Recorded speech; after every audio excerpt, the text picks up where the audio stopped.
Contradictory. This is how the third generation of the model should be characterized in one word. Its only indisputable advantage was the design. And then there are questions. The final transition to an uncompromisingly parquet existence with a clearance of 172 mm was not easy for a once-frame SUV. Life began with new rules. And at first Sportage did not cope with them very well. In the cars of 2010 to 2011, there were enough minor birth injuries, some of which the company managed to eliminate over time. We were supplied with front and all-wheel drive crossovers with 2-liter gasoline and diesel engines. There was also a 1.7-liter turbo diesel, along with a 6-speed quite reliable automatic, most often found in the secondary. A structurally unsuccessful 5-speed manual gearbox was initially supplied.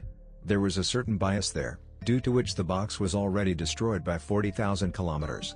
However, a 6-speed manual gearbox appeared a little later, and there were no more past sins behind her. We would not recommend a gasoline engine for purchase in the secondary market. With adequate quality of the timing chain and all attachments, due to the crank liners, the engine managed to rattle for repairs immediately after 100,000 kilometers of run. It is difficult to repair it, the range of native spare parts is very small, and there is no non-original at all. It's easier to buy a so-called contract engine. The situation with reliability somehow improved only by restyling in 2014. Diesel is a little different. His resource is definitely higher. Efficiency, dynamics and elasticity are an order of magnitude higher in comparison with a gasoline engine. The turbines do not fail, as does the timing drive along with attachments. However, if something happens, and opening a diesel engine will entail twice the costs.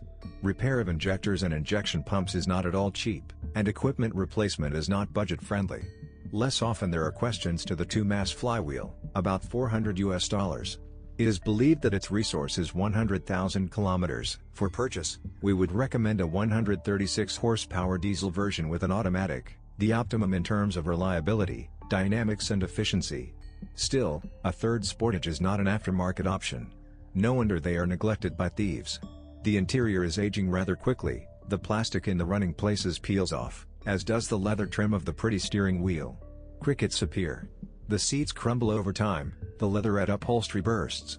And almost everyone already knows the stories with poorly closing doors, the hinges of which have to be adjusted almost every 30,000 kilometers, and the seals have to be corrected even more often. By the way, there are no complaints about the body. We advise you to look for a car painted in metallic, since eco-friendly acrylic usually pricks more readily. Repair gurus are advised to avoid versions with a sunroof, wedge, and heated wiper area. Because of the contrast of temperatures, glass cracks. There are many complaints about suspension. The knock can come from anywhere. In the cold, the anther on the shock absorber rod dubs and plays, the stabilizer struts are typical consumables, and the steering rack taps at low runs. Many complain about the sounds in the rear suspension. The lower silent blocks are clogged with dirt and creak. The problem can be solved by simple cleaning and lubrication of the assembly. True, over time, Kia eliminated this misfortune.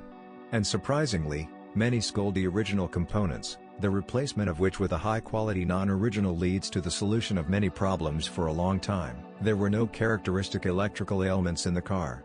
So, little things, it happens to everyone.